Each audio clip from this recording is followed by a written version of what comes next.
Today I have the pleasure of Vincent Murphy. Good morning to you, Vincent. A very good morning to you, Julian. Very happy to be here. Yeah, good to see you. And we've had a bit of a pre-chat, which is always good before we come on here. So it's good to sort of have a catch up with you since we last spoken. Just want to tell the audience a little bit about you. You are an AI strategist who helps leaders shift from linear thinking to exponential mindsets.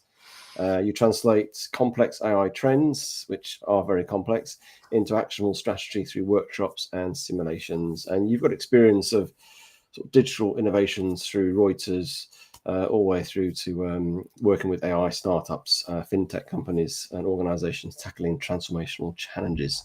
And interestingly, you are an author, documentary filmmaker, but also an ultramarathon runner as well, which is an interesting fact. And you believe that endurance and curiosity drives breakthrough thinking. And I agree with you in that. Having been I'll say I'm not a current ultramarathon runner, I've been an ultramarathon runner, and something about long distance endurance thinking reflection is there's some sort of power in it. There is massively, because there's nothing else to do, to be honest. So you have to do that.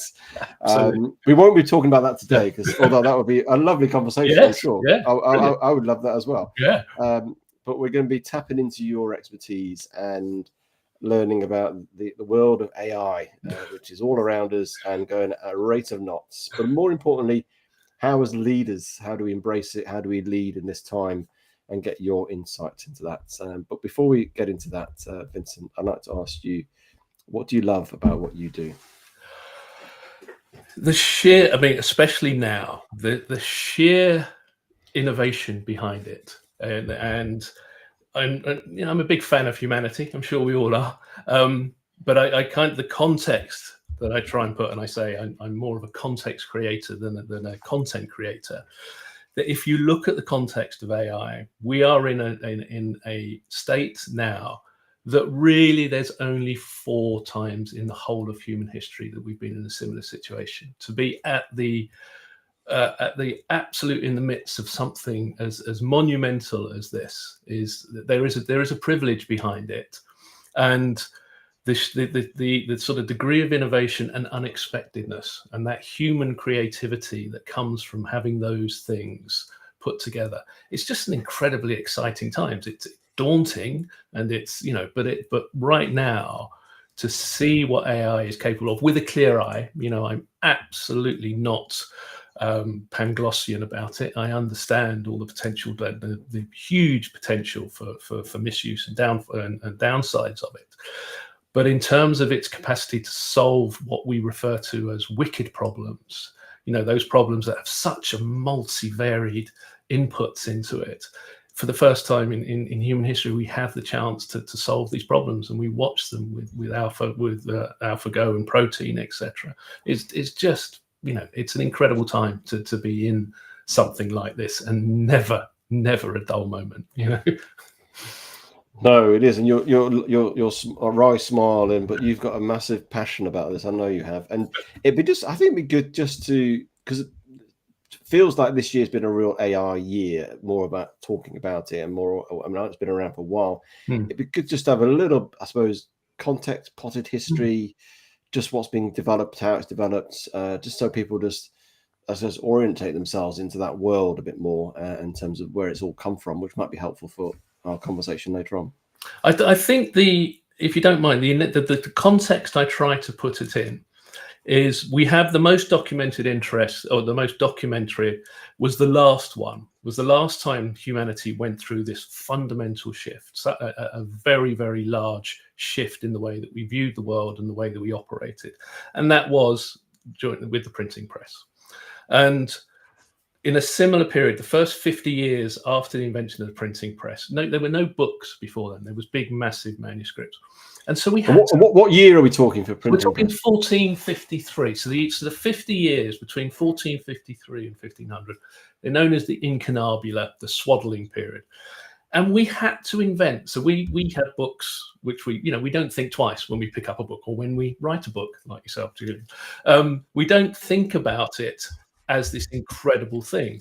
But prior to that, there was no such thing as books. We had to invent paragraphs. We had to invent punctuation. We had to invent indexing. We had to invent different style guides. All of these things had to come out in this period because we had no idea. So the idea of a book had to be invented. And we're in a very similar period where the medium of AI is massively exploratory at the moment. And it's all about trying to get to grips that if you look at the first documentation after the first books were basically copies of the manuscript Bibles that came before, because that's what people were used to. And a lot of AI up to roughly this year has been, well, how do we make faster, better, cheaper versions of what we did before? But now you're starting to see genuine, absolute innovation, which is AI specific, which is sort of breaking away from what we've done before in new ways. And so it's getting people to understand we're in this turbulence. We've been here before. And, the outcomes from the printing press, the Reformation, Renaissance, Enlightenment, scientific method, all of these things, the birth of the modern world, none of them would have happened if it hadn't occurred.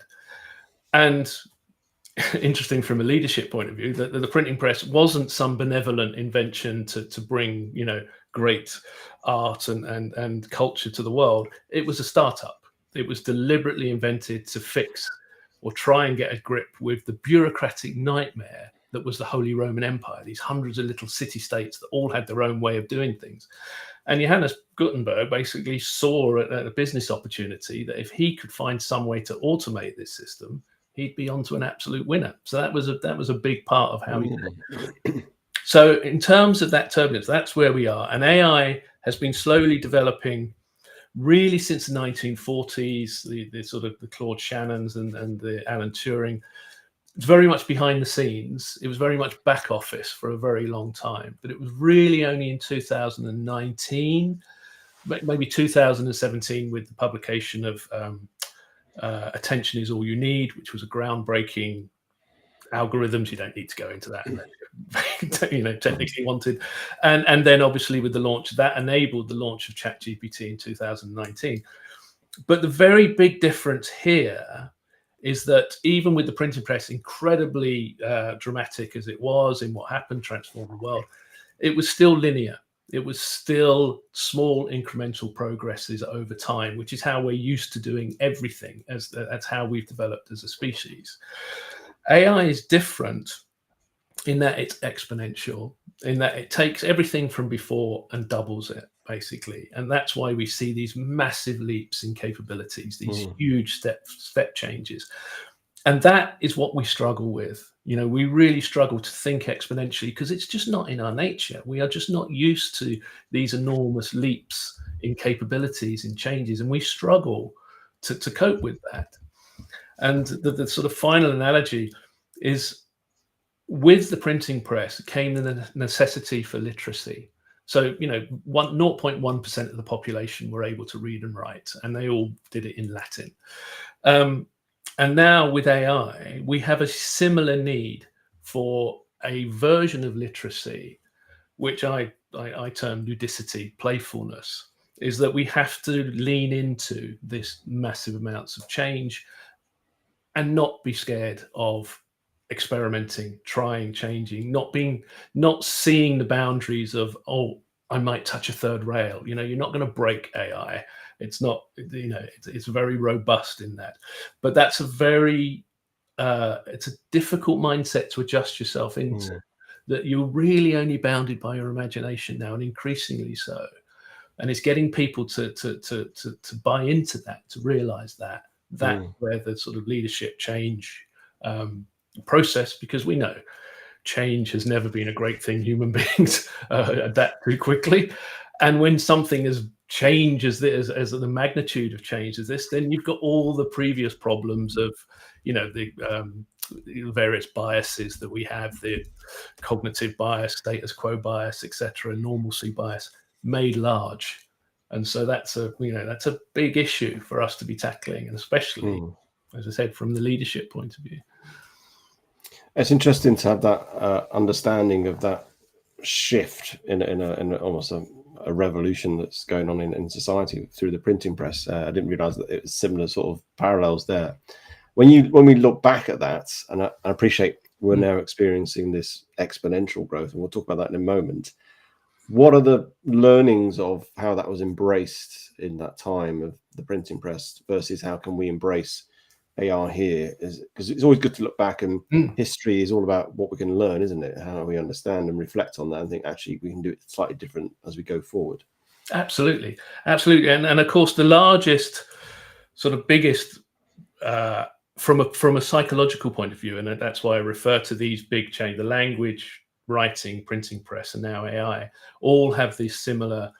I refer to them as cognologies, even more than technologies, because they change the way we think. They absolutely fundamentally change how we process information. Information in the Claude Shannon, father of information theory, that basically information is unexpectedness, surprise, innovation that is inside a message. So if I said to you, 1111111111 recurring, that's a message with very little surprise or information in it. If I was to say to you, Julian, look behind you, an alien's just landed, that's a short message with a lot of unexpectedness and surprise in it. And what each of these, so what print did is it opened up this space, total information space, to new innovation, new surprise, new unexpectedness, new joining old ideas together, etc. And we're in the same process of that now. And the biggest, it was this guy, this little plastic figure that Germany had in 2019 for the 500th anniversary of the Reformation of Martin Luther. But without getting into the weeds of that, what he introduced was that you would have a personal relationship with information. So you didn't need to have priests and the authorities telling you how to interact with the Bible. You could read, which was the internet of its time. That's where most people went for their information. So that gave that was the birth of individualism, of people being able to make their own mind up about a huge amount of things, and from that grew out the aspects of the Reformation and scientific method, etc. That people began to explore the world for themselves without an intercessory, without an intermediate telling them how to think or telling them what they had to think. And AI has the same way. By putting this, by putting it on everybody's phone and everybody's desktop, you now have access to this repository of information, which obviously you go through the verification of it, etc. And that's an enormous change in the balance of power, basically, of who has access to the power, because often our power relationships is who has access to the rarefied information. So you find that a lot of the institutions that are struggling the most are those that grew out of the printing press before it. So you think that the problem with universities and credentialism, that well, hang on, we've had all this expertise before. This is where people have come from. Now they're all using it. The education system is struggling with it. Journalism, the law, all of these that grew out of the printing press are now having to face this enormous change. But it's possible, because look, we did it with the Reformation, the Renaissance, etc. So we're in a similar series of turbulence, but it was that finding those structures, that period, I said, that incunabula, that 50 years, was all about sorting out, well, okay, this massive thing is happening. How do we deal with it? How do we best deal with it? And one thing I do really try to stress is it wasn't just the technology itself. So you get printing presses, suddenly you've got to have a print shop. And these print shops were visited. Medieval society was incredibly stratified, really, really, very, very layered. The clergy was over here, lawyers were here, scribes were here, businessmen, except merchants. They would very rarely talk to one another or have dealings with one another. But these people were meeting in the print shops. So these new ideas, they were cross-correlating because they all wanted to get to make use of the print shop. And they were meeting each other and forming different guilds and networks and groups. And then, so it became, dare I say it, the medieval version of LinkedIn or social media. This was a chance for you to talk to people you wouldn't normally collaborate with and come up with new ideas. And ditto, this is with AI. And this is, I sort of say that getting outside of necessarily perhaps your own field because AI is offering you an opportunity to find out where divergent links are occurring and where there are things that you probably never even thought about. Oh, hang on a minute, I didn't realize you're doing it this way. We could use AI to merge the way we're doing stuff. And again, the opportunities are boundless. So it's learning that lesson, I feel, is one of the big things, that it isn't just the tech, it's actually freeing ourselves as well to realize we've all got access to this now, and we can draw on one another's experiences and merge them and play with them, and information is now infinitely malleable, you know. Mm. And I think you mentioned before about how we approach this is the mindset piece, isn't it? And we can come at this and we talked about before about either being overwhelmed and we just shut down from this, or we come with a closed mind and think it's all bad and and not very good for you, or it's perception of, oh, it's a lazy way of working. There's lots of narratives that go out there. And you've also said that, we've got to go from a linear sort of thinking and to more of an exponential thinking, which is slightly mind-blowing. And so as a leader in an organization, how do we do that shift? What have you helped leaders do to help them shift that thinking to be more exponential, be more open, and more of an embracing of AI? I think the very first, I think, as we have previously touched on, that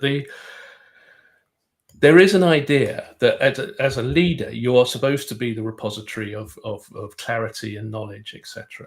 Now, there's a genuine radical honesty that is needed on all sections of society, but especially amongst leaders, to say, we don't know exactly where we're going with this. It's so big, it's so common. Just like the printing press, we had no idea when he was developing this thing to cure bureaucracy that it would have all of these incredible spin-offs, that, the Renaissance, etc. We didn't know at the time. We cannot predict. One of the things about these general purpose technologies is they're civilizationally impactful, but they're also incredibly difficult to chart exactly where they're going in the future.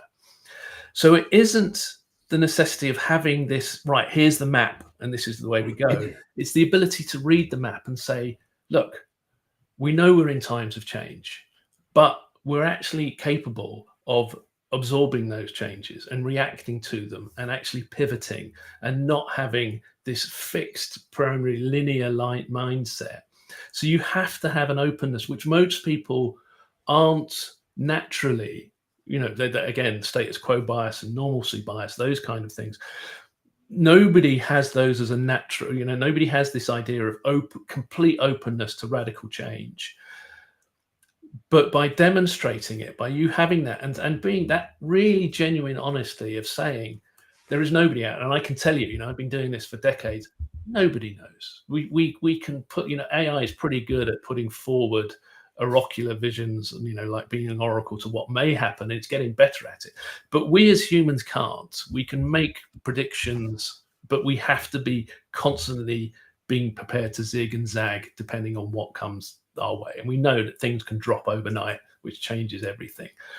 But you can still be if you're a good shipwright, a good captain, and this is what I try to say to people, that in the past, you wouldn't, as a company, you wouldn't have got involved with AI in the same way as you wouldn't have got involved with exploring the high seas. You'd have gone down to the harbour, found a captain and gone, right, you're good at piloting a boat. We're going to use you to get me from A to B. What we've sort of done with AI is we've told everybody, right, you've got to build your own boat and you've got to captain it across the... And most people are like, well, and run my company at the same time. Oh, thanks a lot. Now I've got to learn about rigging and four scales and what have you. And so the ability to pilot the boat, i.e. to keep it off the rocks, and the ability to actually weather the storms, and for your passengers or your crew to still feel that you are competent, that is the thing they're looking for. They're looking for the confidence they have that you've accepted. This is uncharted waters. But that doesn't mean I don't know how to read the map. It doesn't mean I don't know how to use the instruments to try and get us in the vague direction and read the compass. That's what they're looking for. And without saying, oh, I know this area like the back of my hand, it's like saying, no, we're going into uncharted waters, but I know how to read a map. I know how to pivot if we need to be. I know how to turn into the storm and when to, without extending the metaphor.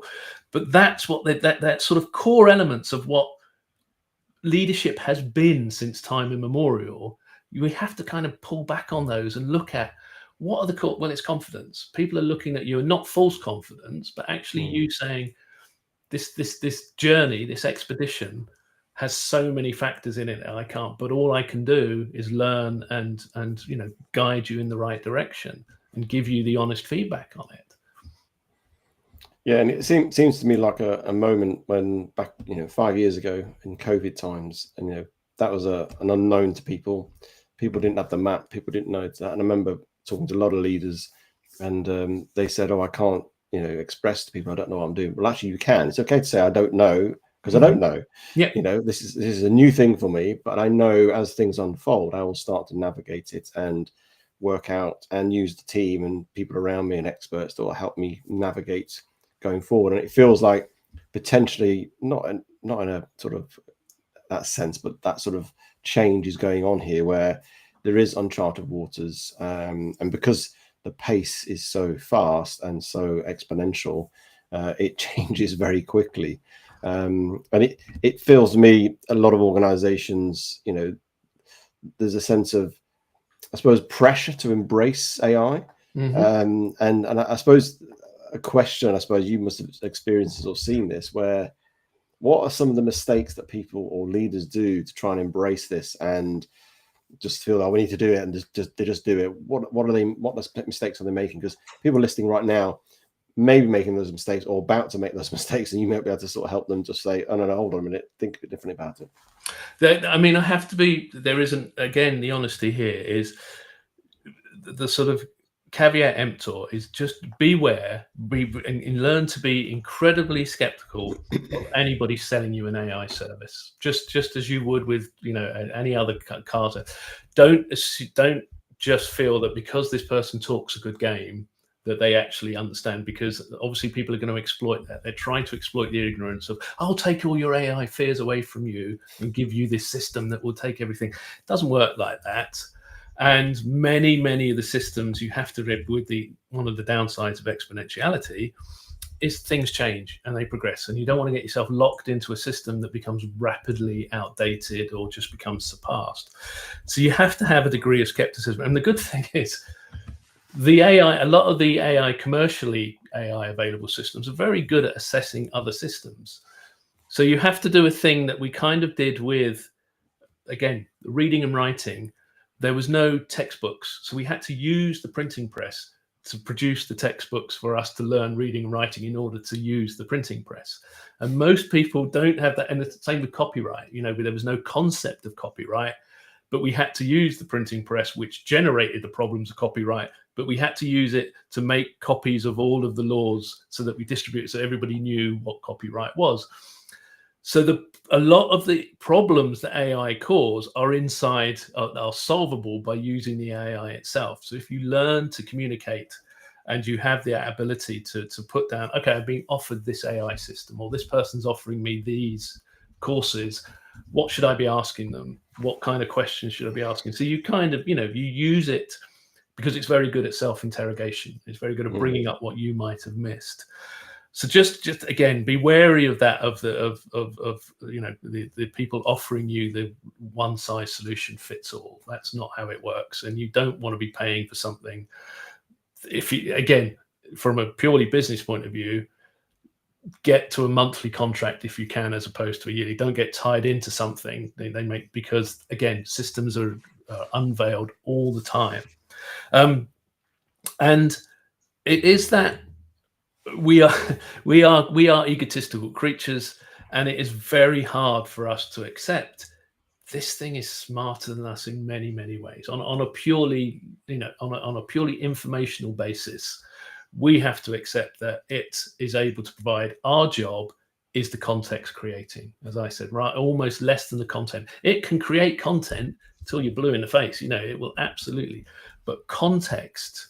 The ability to take what it's doing and put it into context that's relevant from your business's point of view is absolutely key. So we're almost moving from a context, from a content generation world to a context. That's what we're good at. We're really good at, especially in a human context, and putting it how it can genuinely relate, as opposed to, and this is part of my worry is I see so many sort of AI channels, etc., and it's somebody with multiple desks behind them and incredible neon lights and stuff.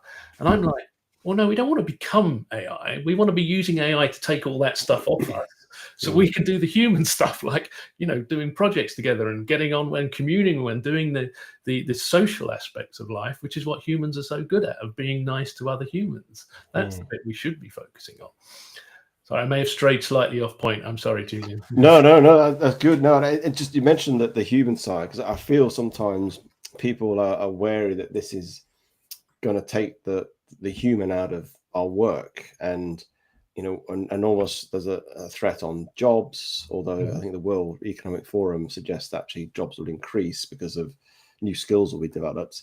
But that is a fear as well, isn't it? That sense of, this can do my job and therefore I won't be needed. And companies get very excited about productivity, efficiencies, and governments do as well. What's your thoughts on that? So I think, again, there is going to be turbulence. There is, because we can't predict what's going to happen. I ultimately try to fall back on, humans knock ants and bees. We make ants and bees look like hermits when it comes to sociability. We are the most sociable creatures that have ever existed, and all of our triumphs and most of our ills come out of our sociability and our ability to be communal, to work with one another. And we also do that. If you go to a children's playground, they don't need coordinating to find activities and filling up their time. They can absolutely, because they haven't lost that sense of wonder and play and creativity. You shove a few skittles and balls and have some markings out, but they'll develop their own games. They can, and if you think of the greatest moments of your life, or for most of us, it's been some kind of spontaneous party or event or something where humans have connected together and had that sense of, this is what we're really good at. And so that, as AI takes away the administrative burden, we'll put that on, all the stuff that we have to do, it leaves more time to give us the stuff that we want to do. And if AI frees up for human beings to care for other human beings. So I remember Richard Dawkins years ago, and he gave this thing, and he said, what's the natural environment for a fish? And you say, water. What's the natural environment for a bird? Air. Okay, what's the natural environment for a human? And people say, oh, it's land, and it's not. The natural environment for a human is other humans. And us being able to develop, if we were able to have a life that spent more time of us doing genuine communal things, from whatever it may be, from village fetes to helping other people do their DIY houses, looking after the elderly, creating arts and culture programs, etc., etc. Humans will never run out of the creativity of being able to do stuff if they're given the freedom to actually do it. So if the end game is that AI is taking away and able to contribute, I want to build a start, beautiful 3D world, etc. But if it allows humans to do their communal side, the stuff they absolutely love doing for their mental health, for their physical health, for the aspects of what makes a human life worth living, I think that's a trade-off that we will be prepared, but we need to be in that mindset. That's what we're aiming at. And this is, just very quickly, that one advantage we have with AI, with the previous cognologies, with the printing press, with writing, and with language, we didn't know it was happening.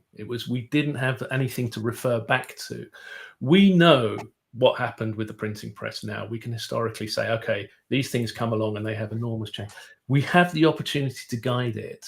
We have the opportunity to go, where do we want to be as a society, both as an individual and as a group, and as small nations, as tribes, etc., but all the way up to, where do we want to get to?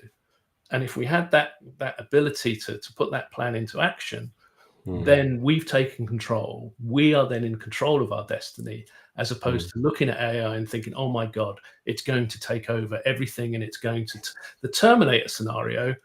That's us. That's what we always do. It's like the idea when aliens always come to Earth and they fly down in spaceships and they come out and they shoot, and they've got laser guns, and they're thinking, so you've invented a technology capable of traveling at light speed for millions and millions of years, which means you've been able to harness the processes of the universe.